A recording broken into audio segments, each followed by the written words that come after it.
Good evening. It is November 11th, 2025. I guess a week from Thursday might be Thanksgiving. Yeah, and before I forget, I changed the arrangement a little bit behind me. The figure on your far right, that's Jesus. Usually he sits on over, but I thought, well, that's not good. I just show him Buddha all the time. That is a Glenda Green painting. She was given a vision of Jesus, and that's him. That's it's called a Lion and the Lamb. But anyway, Jesus and Buddha are closer together here in my screen. And welcome, God Angela. Welcome, God Ed. Welcome, God D. Welcome, God Debbie. Welcome, God Glenda. Tuesday night, November 11th, 2025. This is our weekly Course in Miracles and Tibetan Buddhist teaching that I give.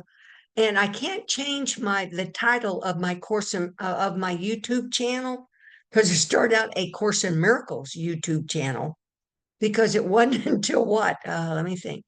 October 2019 when the Holy Spirit brought Buddhism, Dzogchen, and Lama Surya Das to show up to accentuate, help me understand A Course in Miracles.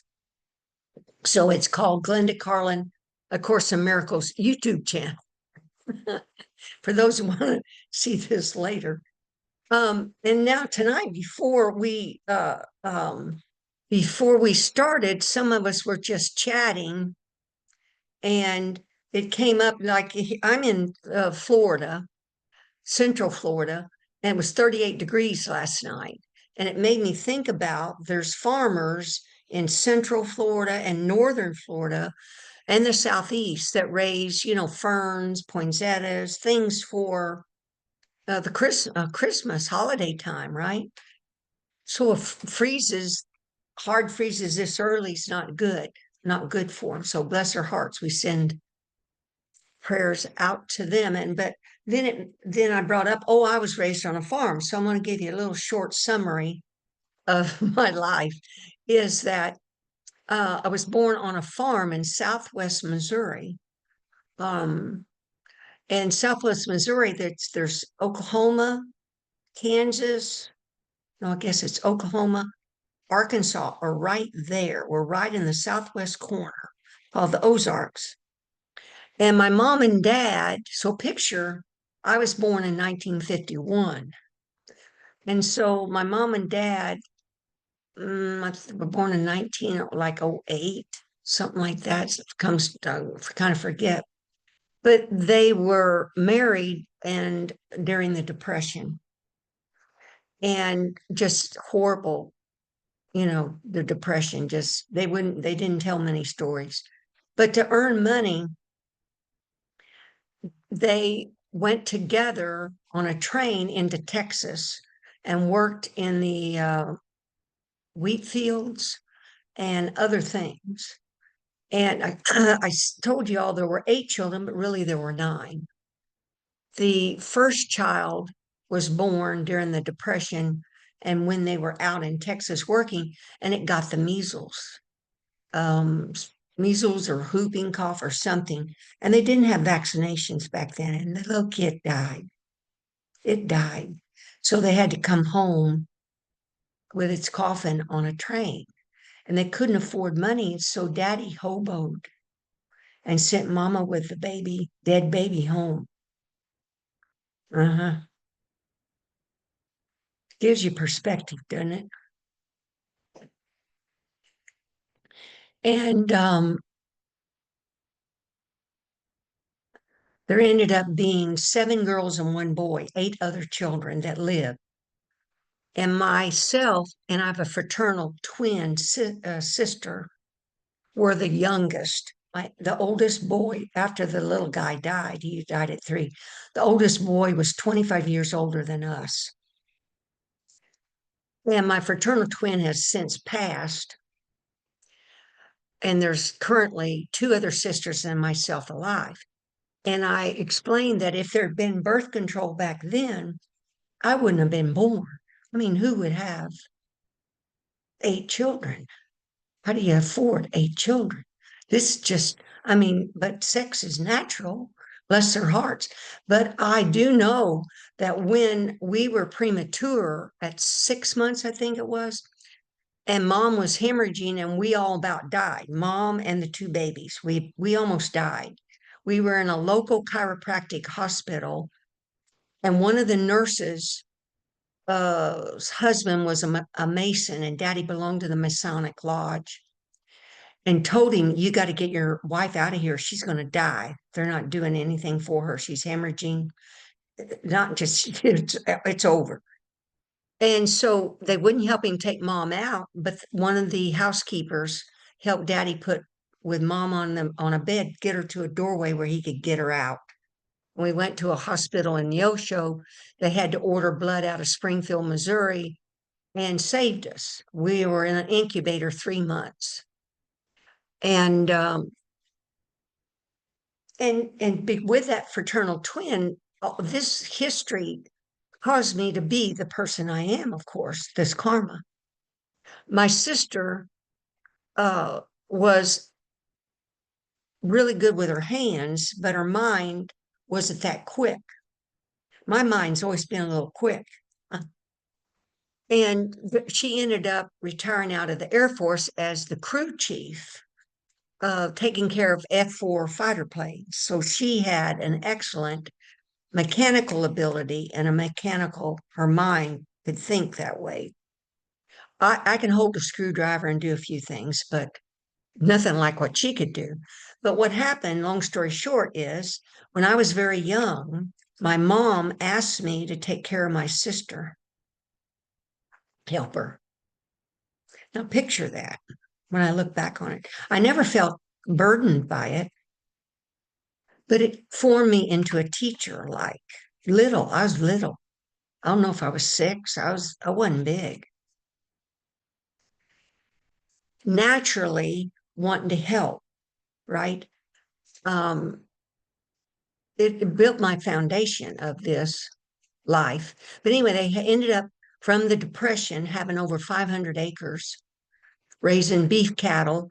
And we were ahead of our time in that, nowadays there's huge farmers that have 100,000, 200,000. They're called broiler chickens, the chickens you go to the grocery store and get and eat, buy. Well, we had 3 chicken houses, 30,000 chickens, and we would manually feed them. And the big joke was that my dad waited till Brenda and I went off to college to buy the automatic feeder for the chicken house. We had to hand feed because we had a job. Hand feed these chickens. Oh, I could go on and on. We'd walk in the manure, chicken manure with bare feet. Oh man, nothing. That was wow. And we'd buck hay out of the bar, sick 2-story barn, throw it on a big truck. I'd drive the truck up the hill, down up a little gravel road, up a hill. Wow. And throw this hay off. I'd drive it, she'd throw the hay off, feed the cows, etc.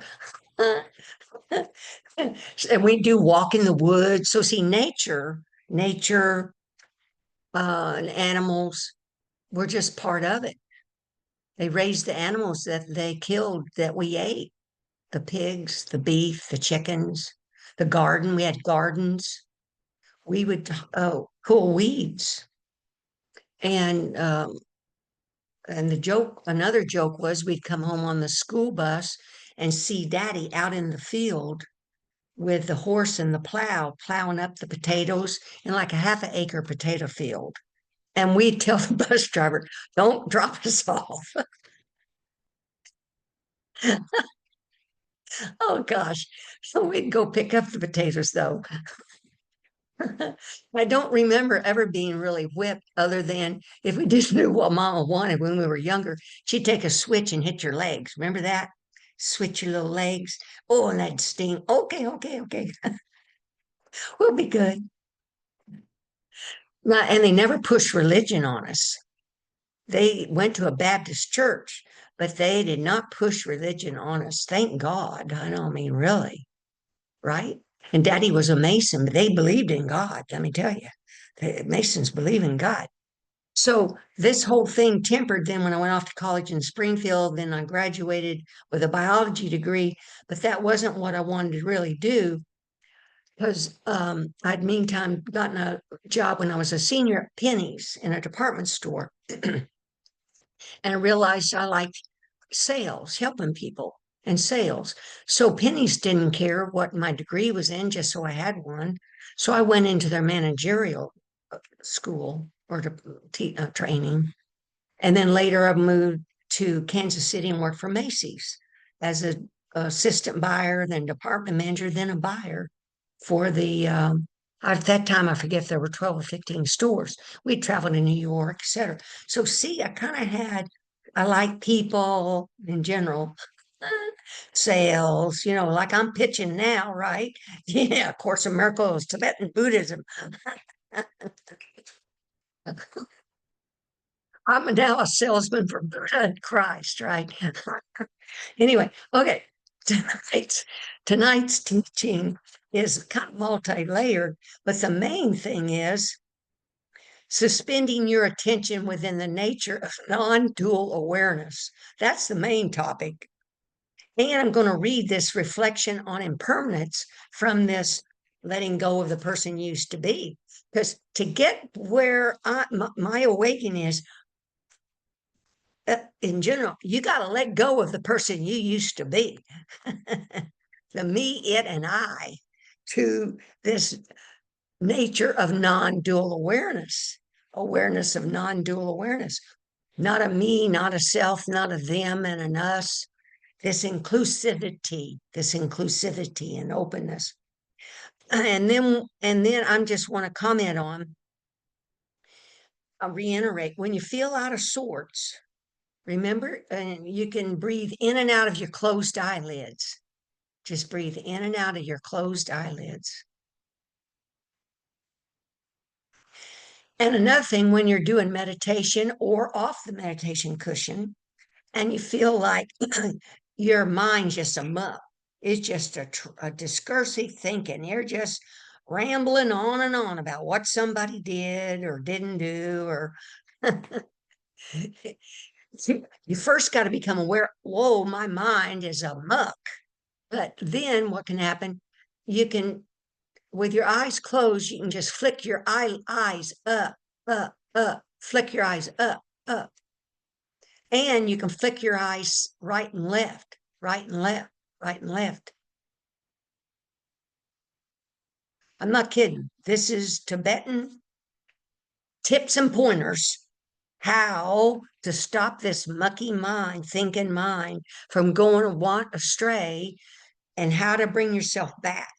The sound is, but breathing is one of the main ways. But anyway, okay, so let's cover this part about suspend your attention. November 4th, I found this Facebook post, and this post is quoting Tulku Urgyen Rinpoche, Tulkurgyen Rinpoche. And here's what he said: no matter what you do, no matter what situation you are in, whether walking, sitting, eating, or lying down, always suspend your attention within the nature of non-dual awareness. This is huge. If your whole notes you ever take, write this real big on some big piece of paper and post it. No matter what you do, no matter what situation you are in, whether walking, sitting, eating, or lying down, always suspend your attention within the nature of non-dual awareness. Oh, I forgot. Then he says, that's it. That's all you got to do. That's all you got to do. That's it.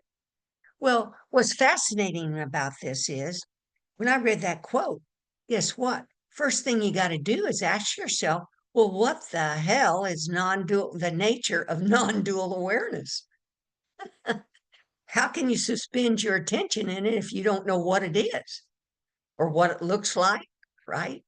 The nature of non-dual awareness.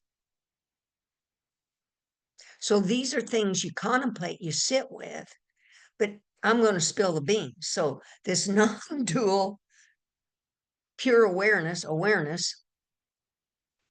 is what Buddhists call clear Rigpa, clear light. And Jesus doesn't put them together, clear and light, although he might. No, I've searched that before, not found it. But I want you to just close your eyes and look in your mind. Just close your eyes and look in your mind. And what do you see? Well, normally when you look in your mind like this, not meditating, it's black in there, right?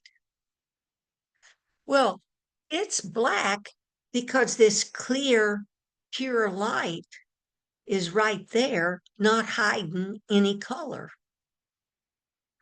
So just kind of lean back and your gaze and just contemplate that clear light that's there.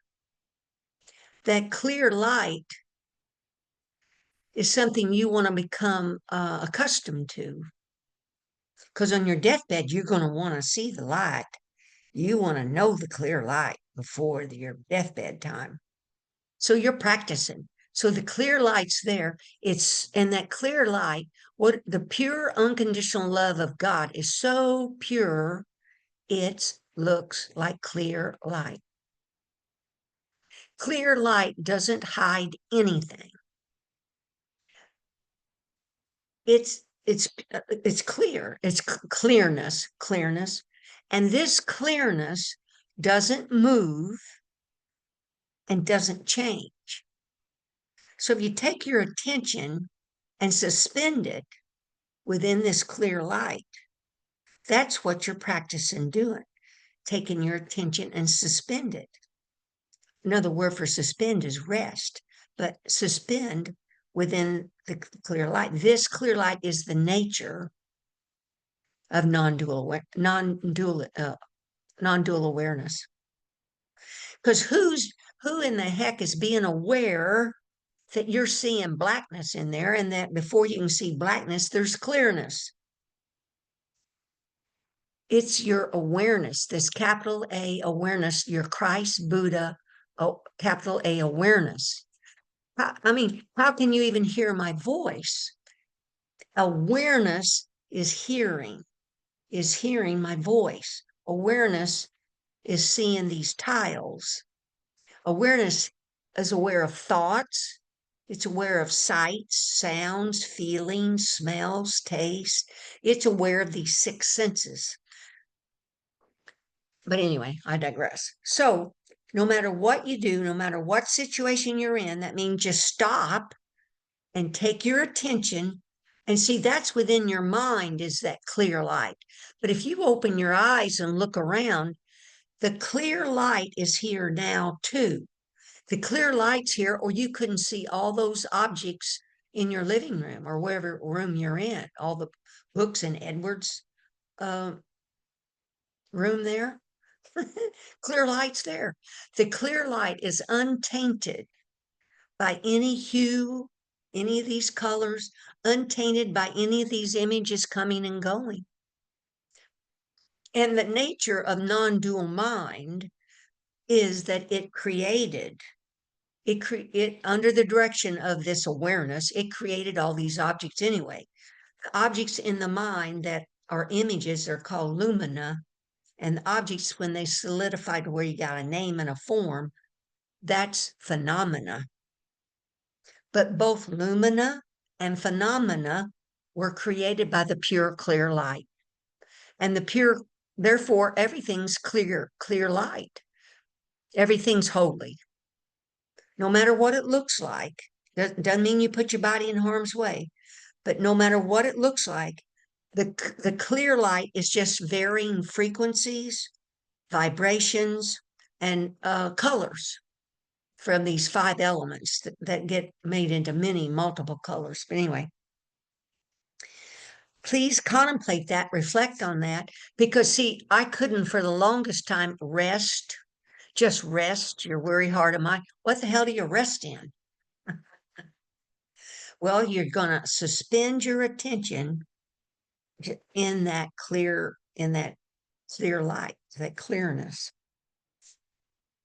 And answer for yourself, what is the nature of non-dual awareness? Um, Now, something else that occurred to me this week, which hadn't really occurred before, I'm able to say that duality and non-duality are inseparable for what I just explained. The sonship used the purity of unconditional love, pure love, and funneled it into the great ray tube. And when it narrowed that pure love, which showed up as clear light in that tube, that causes energy. It moves up and down. It causes vibrations, light particles, because when there's stillness, there's no vibrating light particles. But the sonship created vibrating light particles so it could experience what pure love felt like, what it felt like. In nirvana or that absolute deal, there's only knowingness of pure love. It wanted to feel it. So it created two-ness to do all this. And we simply have fallen asleep to that fact. And we're waking up to that fact that everything was created from this pure love light and that it is still that non-dual awareness is still, it doesn't move, doesn't change. But picture when that clear light got funneled into that great ray tube, immediately it's like the sink in your kitchen. There's a drain, and as you pour a bunch of water in that sink and take the stopper out, it's going to turn like a centrifugal force. It's going to whirl as it goes down that drain pipe. It has a force to it. It moves down and has a downward movement. Well, this light energy is so intense, it automatically causes an upward movement. So there's a downward and upward movement. The downward movement presses on the lungs to make the lungs expand. The upward movement takes the force off so we contract. So the breath and the light energy move in unison, expand and contract due to this light energy coming down this great ray tube. None of this is by accident. It was done due to this vast, open, clear light being funneled into this tube. And it allows these forms to move. And that creative light energy created the mind and all the six senses so we could experience being in a form, this very fine-tuned machine. But the thing is, you want to sit with what I just described about this full sink of water that funneled down that drain or tube, that caused movement. That water is moving. It's the same water that was still. That's the same way about awareness. It's the absolute of non-movement and movement. And see, we think because stuff is moving out here in this physical world, that proves it's impermanent and it changes, but it's yet created by the eternal out of that same clear light. So they're inseparable. It's inseparable. So it's called stillness and movement inseparable. And it's called heaven and hell inseparable because the physical world is made from this vibrating light. And heaven is the stillness of that light with no movement, not changing, other than creating these images and these forms. This is a big deal because that will allow you to be able to let these images come and go because you're wanting to learn the nature of this mind of yours because we want things to be permanent because thought we were a form and our loved ones were bodies and forms. We don't like it if they die or change or move away or separate or divorce or whatever, relationships fail and others go and etc. We want permanent stuff. That's why we get upset our car happens to it. Things just rust, get old, suffer, and die. This is the way the forms are. But see, the forms were just created to feel the experience. So they were designed, two-ness automatically is impermanent. it comes and it goes. And it comes and goes because of for me anyway, this intense light force that's coming in this tube. It is super high speed. Uh, uh, uh, uh, I, when Einstein was researching the universe, he saw that the light bends. Well, see, what he's seeing is this movement of this clear light. This clear light, it's moving, it's bending, it's creating forms, and then the forms leave because that high speed whisk them away, called self-liberating. If I don't have attachment and cling on to them, or aversion means I push them away, and then what happens? I get stuck or hooked in this discursive thinking. Today I was standing in my kitchen and some thought came up that I was doing. And I recognized real fast the mind automatically went into the past and called up some memories associated with whatever that thought was. And that's just notice, you want to notice how this mind works, and you won't be caught up in this chains of discursive thinking, getting caught up in your memories and history. And you wonder, why did I start thinking about all of that? Well, the mind brought up a memory associated with whatever you were doing, thinking it was being helpful for you.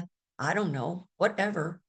It's reached into your 10 floor skyscraper building, pulled out some memories associated with that thought. And if you're not mindful or aware, you start rehashing the memory, rethinking about the memory. It's natural to do that. And before you know it, then another memory will attach to that. And you're standing there, that's called sleepwalking. That is not consciously awake in the moment. But now you can simply become aware. My mind got carried off from this, and just come back to the moment about whatever you're doing in the kitchen. This is the crux of awakening. You're retraining, reconditioning your mind to not go into these loops, into these memories and histories. When a sight shows up or a sound occurs, maybe some high-speed car, dragster car shows up, and you remember, oh yeah, when I was young, my boyfriend had a high-speed car like that, and he'd gun it like that. And before you know it, you're thinking about your past boyfriend and the car, the color of it, where you were drag racing, and you know. Now, don't get me wrong, some of these can be fun, but you want to consciously think about them, not be drug into them and spend your life rehashing these memories and things. Um, so, so much can come from suspending your attention within the nature of non-dual awareness, because you're aware the nature of your mind is that it naturally, automatically creates images that go around in your mind, and it automatically, and those images, once we think about them over and over and over, they get solidified into name and form, made the objects out here. Then you can see through it to the clear light that's their essence. That's the crux of it all. Just see that's Buddha, Jesus's advanced forgiveness and Buddha's teaching, seeing through, being through, cutting through to the clear light of spirit that's here. Yeah. And awareness, back to last week, awareness is curative. What I'm talking about here, you being aware when the mind got snapped off, velcroed onto something, you could come back to that Teflon side of your mind that lets these thoughts, feelings, and sensations come and go. Leave it as it is, just as it is, coming and going, but you never put your body in harm's way or anything like that. Now, we're going to end with, I'm going to read this reflection on impermanence. It's in this book, Lama Surya Das's book, Letting Go of the Person You Used to Be. It's on page 35. So if you just get relaxed there, and no note taken or anything like that, I'm just going to read this. And within this, I'm probably going to word process this and send out because within it, it talks about breathing and a way to calm yourself. And you can use it in your daily practice. Okay, it's called Reflection on Impermanence.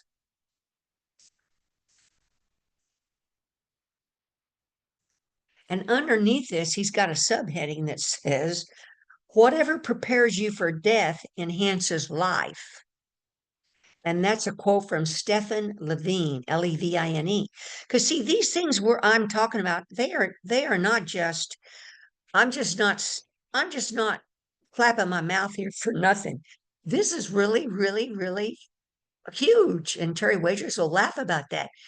You're preparing for death to recognize this clear light nature that is your true nature of mind, that you can see it. When your eyes are closed and you're on your deathbed, you can be looking and ask the relatives that are sitting by your your deathbed to remind you, see the light, go to the light, go to the light, put it in your will, if you so choose. Okay, here's the reading. It's about a page and a half. Let's see what it is. It's 2 pages and about a half. Sit someplace where you could be quiet and alone. Try to find a place that brings you closer in touch with a sense of the natural ebb and flow of all life. See, tonight I've been talking about ebb and flow of these 6 senses. The thinking mind is the 6th sense. These 6 senses really direct the flow of our life. In Tibet, this kind of meditation is often done outdoors in a cemetery or beneath clouds moving across the sky, but these particular forms aren't absolutely necessary. You can watch the waves move in and out on a beach. You can sit near a waterfall or in a park. In autumn, you can watch leaves flutter to the ground. Other places sometimes suggested to increase awareness of impermanence would be the city dump, car junkyard, or hospital entrance. Wherever you are, get comfortable. Release the muscular tension throughout your body. Breathe in through your nostrils. Breathe out through your nostrils. Do this several times until you are feeling relaxed and settled. So breathe in through your nostrils, breathe out through your nostrils. Rest in the moment. Stay with this awareness of breathing. Be aware, attentive, and mindful. Feel what you feel and sense what you sense in the immediacy of the present experience. Breathe in through your nostrils and then breathe out. And go through this cycle again and again. Let your breaths come and go, rise and fall, like waves in the sea and clouds in the infinite sky, again and again and again, like gently rhythmic waves. Notice whatever comes to mind. Simply be with what you are presently experiencing, beyond judgment and beyond interference or alteration. Don't suppress what you feel or what you think, but also don't allow your mind to get carried away into trains of discursive thinking. For the moment, don't try to work or figure anything out. Just be mindfully aware of whatever appears. Gotta let Zoom user in. Just be mindfully aware of whatever appears for you in the field of consciousness. Stay with breath awareness. Observe the breath flowing in and out of your nostrils. Pay attention. When you are calm, still, and centered, reflect on the changing nature of the seasons in the places where you have lived and visited. Remember how they flowed one into another, one season giving way to the next. Reflect on the heavy snowstorms, chilly winter days, and icy streets. Reflect on the melting snow as spring arrives with its crocuses, daffodils, and tulips. Reflect on rising temperatures and how spring becomes summer. Reflect on long, hot summer days. Reflect on the coming of autumn with the changing leaves and shortening days and the return of Arctic air. Reflect on the changing nature of the globe, its geological formation, and the aeons and eras of change. Reflect on the disappearance of the gigantic dinosaurs who once walked the earth. The advent of man, the rise and fall of language, civilization, religions, cultures, and countries. Reflect on the great saints and sages of history, how they lived and died, and what they left behind. Reflect on the various great world civilizations and their rise and fall over centuries.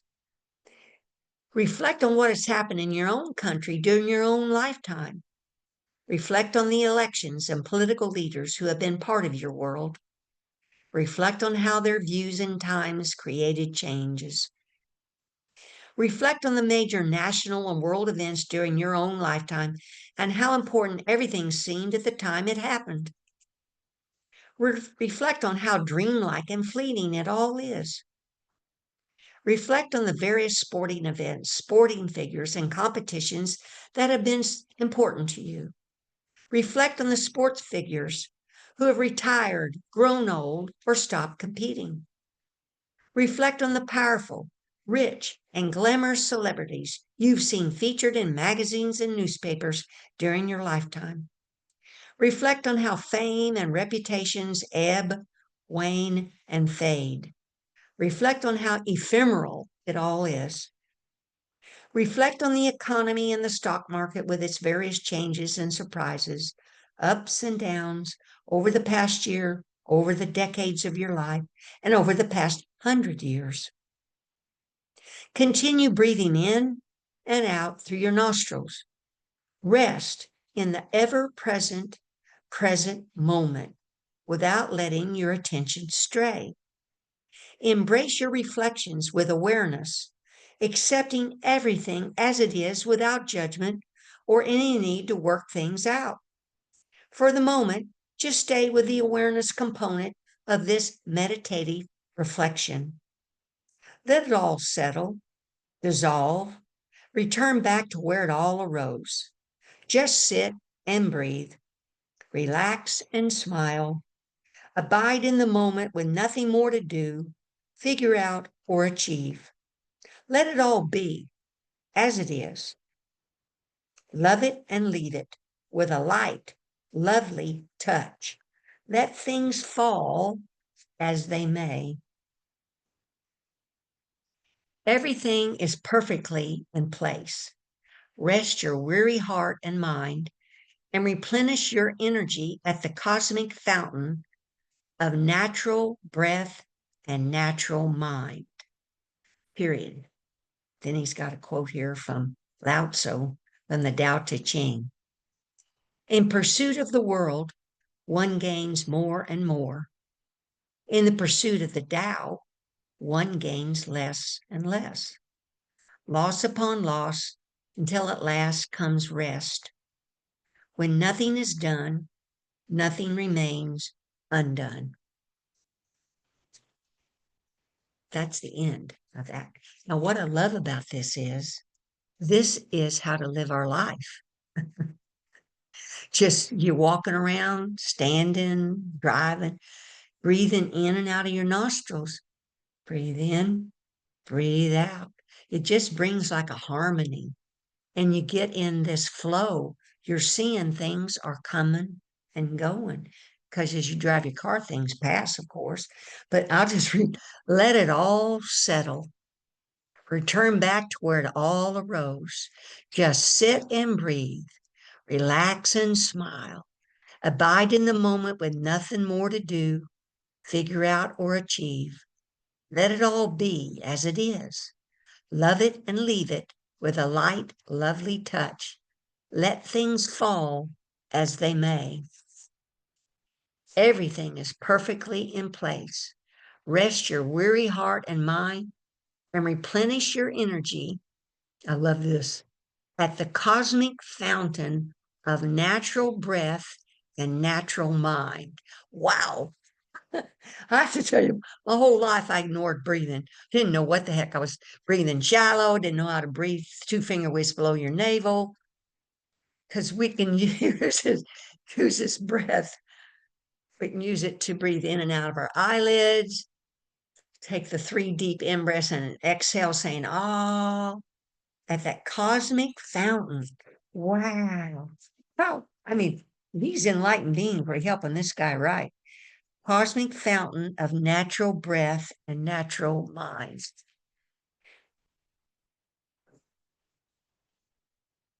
Yeah, Angela's, yeah. I know it brings almost tears to your eyes, doesn't it? See how simple all this is? The thinking mind has its place when you're doing your budget or figuring out your grocery list, but that thinking mind is a stinking thinking mind. You want to get back, and you want to be able to let these thoughts come and go, and you choose, consciously choose which of these thoughts you're damn going to do. Instead of just knee jerk out there doing it. That's why all these 5 senses, the 6 senses mind, left in their natural state, is called the natural great perfection, because that means the sights, we're allowing them to come and go. The sounds are coming and going, smells are coming and going, thoughts are coming and going, and we're not attaching, interjecting discursive thinking of labeling the thoughts, labeling the sounds. Because then when we start labeling, guess what happens? The mind automatically goes back in your memory and finds memories and history to glue on to those thoughts. The simple little good, bad thought. Before you know it, you got a whole thing going on. That's the nature. That's the nature of this mind that you're becoming, you're deconditioning, you're retraining this mind. You're becoming aware. This capital A awareness has always been there, awareness of this clear light. Our attention's been elsewhere on all these thoughts, off analyzing sights and sounds, etc. There's a place for all that when we're decorating our house. We're picking colors, we're choosing furniture. So, any thoughts, questions, or comments before I stop the recording today? Oh man, awareness is curative. That's another one you put a big picture, big piece of paper on your refrigerator. Awareness is curative. If I'm aware of thoughts, that's called the meditation of non-meditation. Awareness of sounds. It's a meditation. The meditation of non-meditation, meaning this is living our life in awareness, aware, consciously aware of what the 6 senses are doing. And they were invented, created by the sonship to experience what pure love feels like. What's pure love feel like inside this body when you touch your loved one? What's pure when you think about source? What's pure love feel like? Yeah, that's the purpose of all this. So you could experience what pure love, unconditional love feels like inside this body, inside a form. Okay. The point Dee's got a beautiful picture. She's just drowned in the great ray column of light.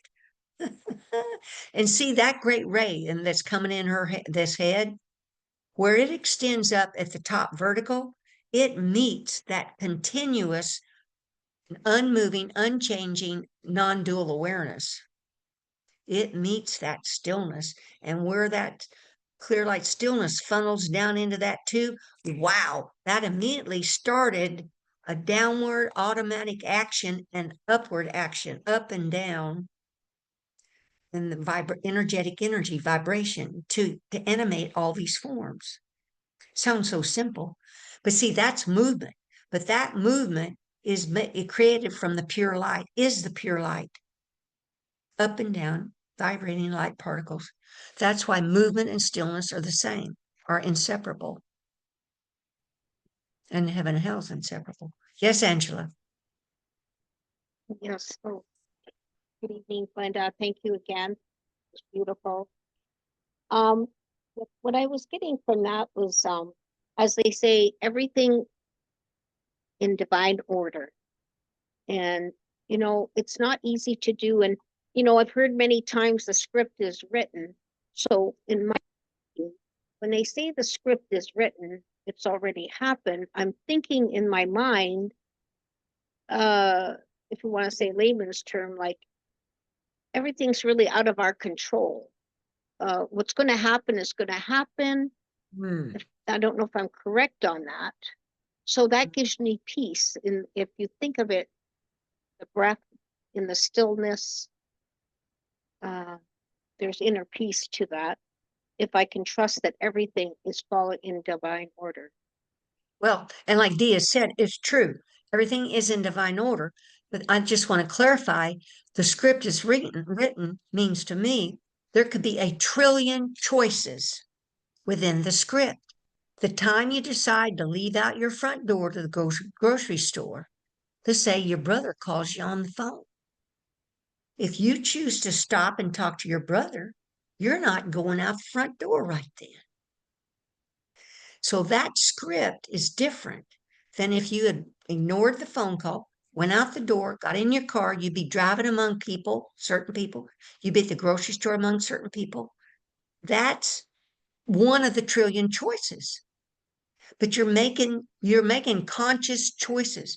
I'm not teaching that we're zombies, just going with the flow of it all. We're aware of the six senses, all of this sense data input, and you make conscious choices because you made a conscious choice to study A Course in Miracles. You made a conscious choice to come here tonight, or others had something else come up and they didn't come tonight. That's a different script. You with me? But Yeah. at the end, even though this script is this way, we've never left our awakened state, awakened, still knowing of this non-dual awareness of God's unchanging presence, called presencing, where we be nowness awareness of being aware of His clear light presence. That's never gone away. It's just our mind has been thinking other thoughts that obscure that awareness being seen, right, or felt. Does that help? Because honest, these are conscious choices within the trillions of, and see, if you make these choices, study Course in Miracles and chant or meditate, you're skipping into other. Um, you're skipping ahead. In one of Gary Renard's books, the Ascended Masters explained it to Gary. You do your work, you do your practice, and you get to you get to skip two or three grade levels that you would have had to have gone if you hadn't been studying and practicing. So you're skipping a bunch of million choices that knocks and hard knocks or whatever could have happened. You've skipped ahead chapters because you've been working and practicing for this your awakening back to your clear light presence that you forgot you are and other people are as well. That's one difference I have with the Course in Miracles. I don't think a lot of those students understand this at all. So they're like zombies, or like I'll run up a bunch of damn bills. Doesn't matter to not pay my bills because it's all an illusion anyway. No, that's karma, cause and effect, or a reactivity. That you reap what you sow. You go screw over some people.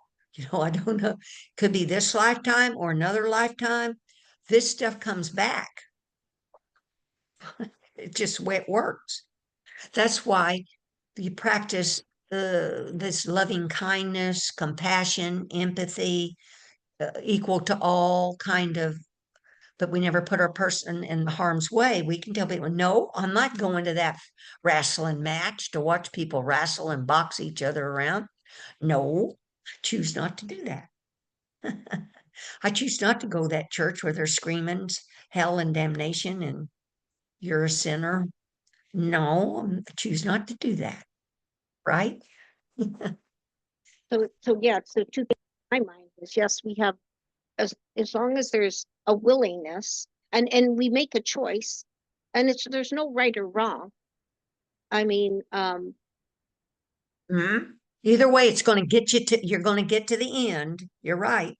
Either choice.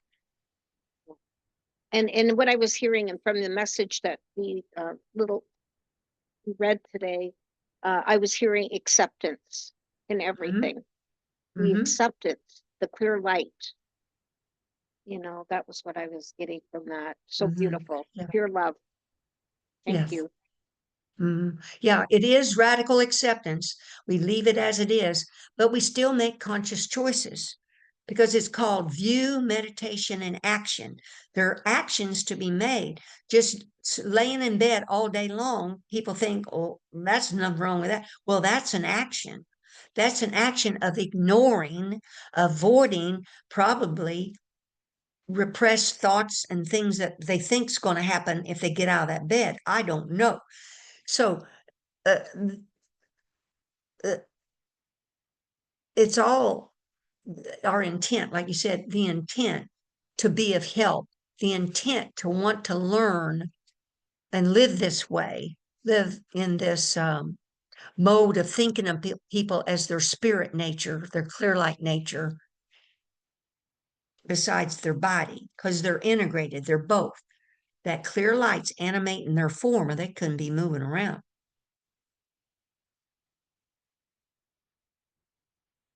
So just do the best you can, and whatever happens, happens.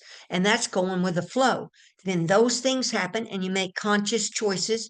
And then those are next steps. And then that brings next steps. Because look at your teaching with A Course in Miracles. You've come a long way from what you originally understood A Course in Miracles to me. So you're flowing at a whole different level with understanding. Jesus is understanding. But again, this is the quick, fast method that's being taught here. He's teaching and letting go of the person used to be. This is the quick path, Dzogchen, of leaving things as they are. But person has to be aware of their memories and histories and discursive thinking because they're deconditioning their mind, letting go of these memories and histories. Because with them, you can't, you get our heavy baggage. You, they come up, they're recurring things that keep coming up. That's why we journal, practice thinking of those people and events as clear light. That's the quick way out, seeing through it, being through it to the clear light as often as you can. Aware when you're wandering off in these chains of discursive thinking. It's a big deal to be aware and stop and choose how you want to think about them.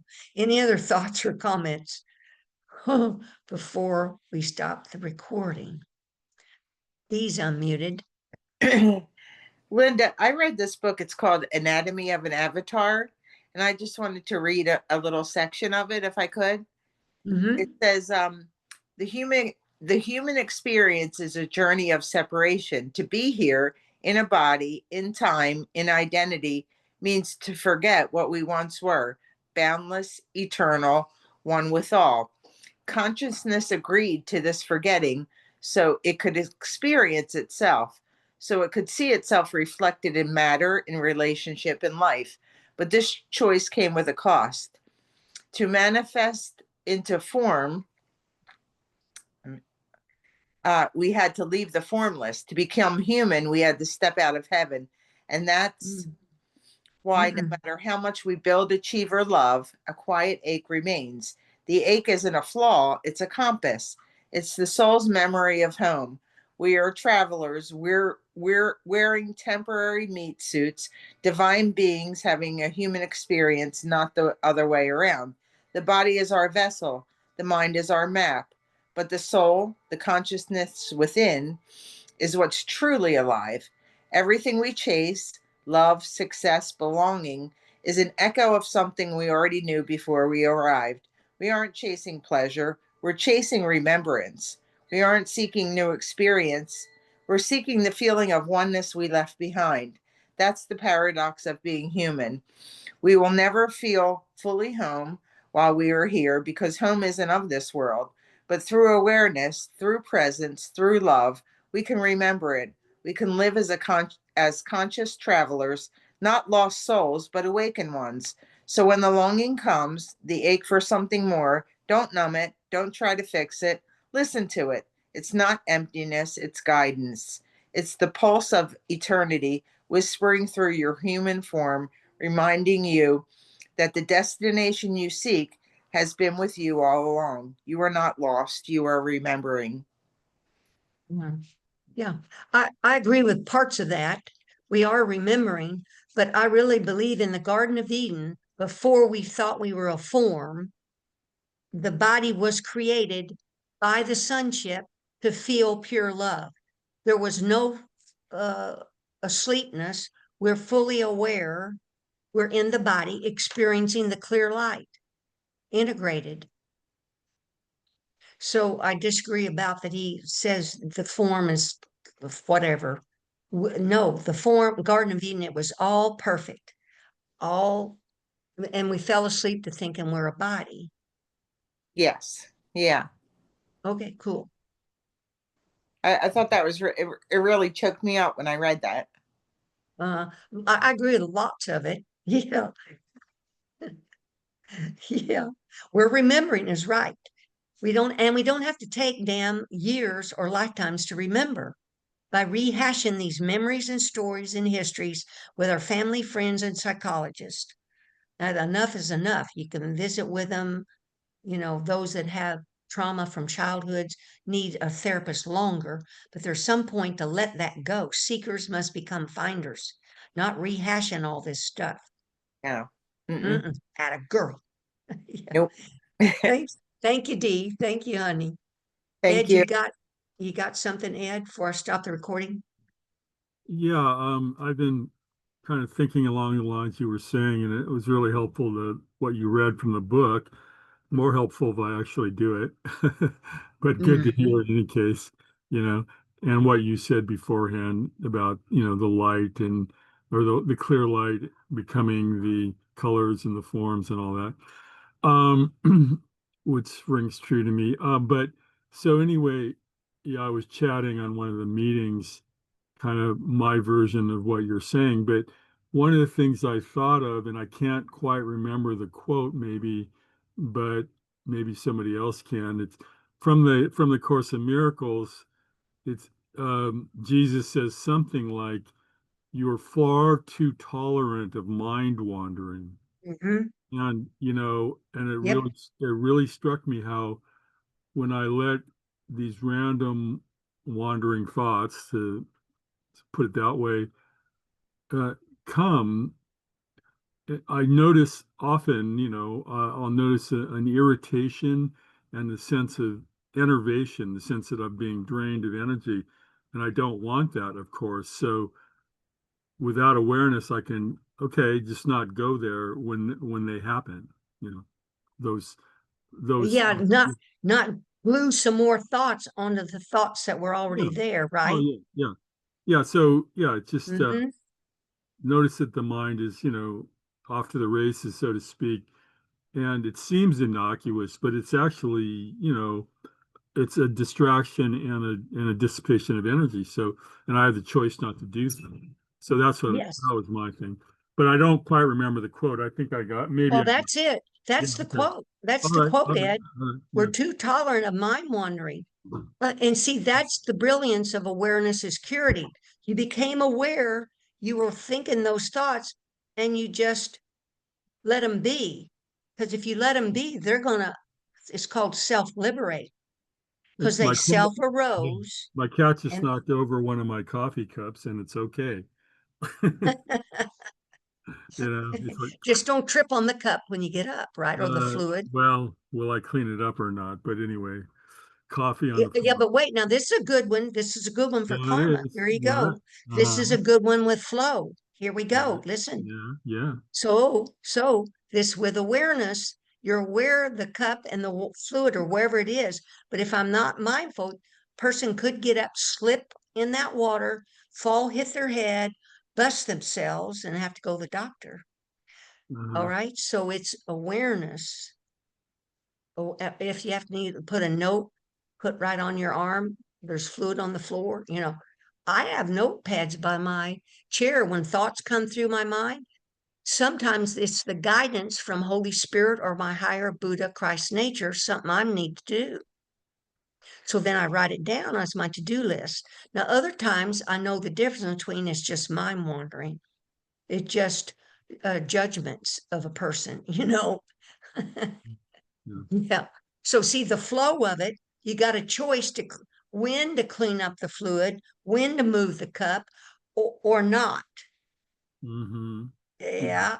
And then when you lean down to clean up the fluid, are you aware you're cleaning up the liquid? I'm cleaning up the liquid. I love Mm-hmm. you, kitty. I love you, liquid. I love you, cup. I'm starting to say that. I love like my chair. Thank you, chair, for providing this service for me. Thank you, my feet. But see what I mean? That is the flow then. Then that delays you from whatever you were going to do later. Maybe if you were going to read a book or call somebody.